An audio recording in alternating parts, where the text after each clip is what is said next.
महान आचार्य चाणक्य ने कहा था कि जिस व्यक्ति ने ये समझ लिया कि क्या, कब, कहाँ और कितना बोलना है, तो उस व्यक्ति को सफल होने से कोई नहीं रोक सकता।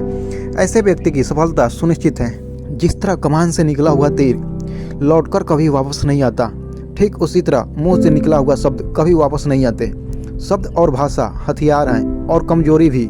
सही समय पर सही शब्द के प्रयोग से इंसान परेशानियों से बच सकता है, लेकिन बिना सोचे समझे बोले गए शब्द इंसान की मुसीबत को बढ़ा देता है। द्रौपदी का ये बोलना कि अंधा का पुत्र अंधा होता है, महाभारत के युद्ध का मुख्य कारण बना था। अंधे का पुत्र अंधा।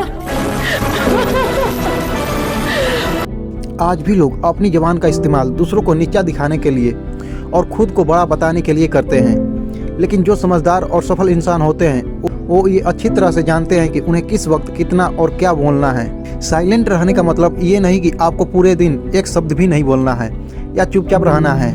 मौन का मतलब है कि बेवजह शब्दों का प्रयोग नहीं करना है। जहाँ जरूरत है वहीं बोलना है। अपने लक्ष्य पर ध्यान केंद्रित करना है। आज मैं आपको चुप रहने के कुछ ऐसे फायदे बताऊंगा जिन्हें जानने के बाद आप आज से ही नहीं बल्कि अभी से ही उतना ही बोलोगे जितना आपको जरूरत होगी। कंटेंट बहुत ही मजेदार है, तो वीडियो के लास्ट तक बने रहिएगा। चलिए अब एक एक करके जानते हैं। इसमें से सबसे पहला है मौन लोगों का ध्यान खींचती है। महान आचार्य चाणक्य अपनी चाणक्य नीति में बताते हैं कि उन्होंने अपने 1000 शत्रुओं को अपनी खामोशी से परास्त किया था। वो खामोश रहकर अपने शत्रुओं को विचार में उलझाए रखते थे और सही समय आने पर वह अपने दुश्मनों को ईंट का जवाब पत्थर से देते थे। साइलेंट यानी चुप्पी किस तरह लोगों के अटेंशन को ग्रैब करती है, यह बात आप इस उदाहरण से समझ सकते हैं। जब क्लासरूम में टीचर किसी विषय पर बात करते हैं तो स्टूडेंट उनके बातों को बिल्कुल ध्यान से सुनते हैं, लेकिन जब अचानक टीचर या स्पीकर बोलना बंद कर देते हैं तो सभी लोग आश्चर्य में पड़ जाते हैं। अरे क्या हो गया भाई, कम्युनिकेशन बंद क्यों हो गई? मैं जब स्कूल में था तब अक्सर ऐसा होता था और आपके साथ भी ऐसा हुआ होगा। ठीक यही फॉर्मूला हमारे दैनिक जीवन में भी लागू होता है।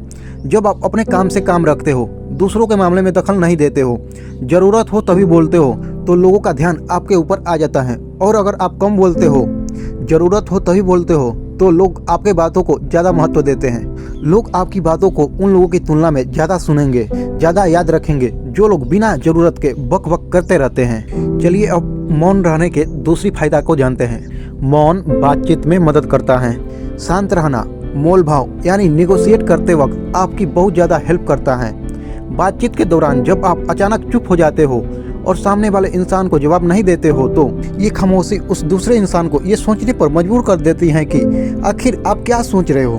तो फिर इसी चीज़ का आपको फायदा उठाना है। सामने वाले को ये सोचने दे कि आप क्या सोच रहे हो। मान लो आप कोई डील फाइनल कर रहे हो, ये सामने वाले पार्टी को जल्दी से यस या फिर नो कहकर जवाब मत दो, कुछ सेकंड का पॉज लो। आपकी ये चुप्पी सामने वाले इंसान को परेशान करेगी और वो सामने वाला इंसान बोलकर आपकी खामोशी को भरना चाहेगा।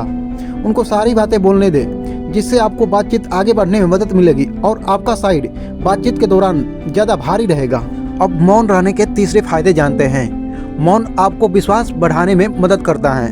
अगर आप एक मजबूत रिलेशनशिप बिल्ड करना चाहते हो तो उससे पहले आपको ट्रस्ट यानी विश्वास बिल्ड करना होगा, और विश्वास तभी बिल्ड होगा जब आप सामने वाले इंसान की बातों को ध्यान से सुनोगे, यानी बातचीत के दौरान बोलोगे कम और सुनोगे ज़्यादा। ऐसा करने से दूसरे इंसान को लगेगा कि आप एक अच्छे इंसान हो, सामने वाले की बात को अच्छे से सुनते हो, किसी को भी नज़रअंदाज नहीं करते हो, और तभी वो आपकी बातों को ध्यान से सुनेगा और ट्रस्ट बिल्ड होगा। आज के लिए इतना ही दोस्तों, मिलते हैं एक नए वीडियो में। अगर वीडियो अच्छी लगी हो तो चैनल को सब्सक्राइब करें एंड बेल आइकन को क्लिक करें। धन्यवाद।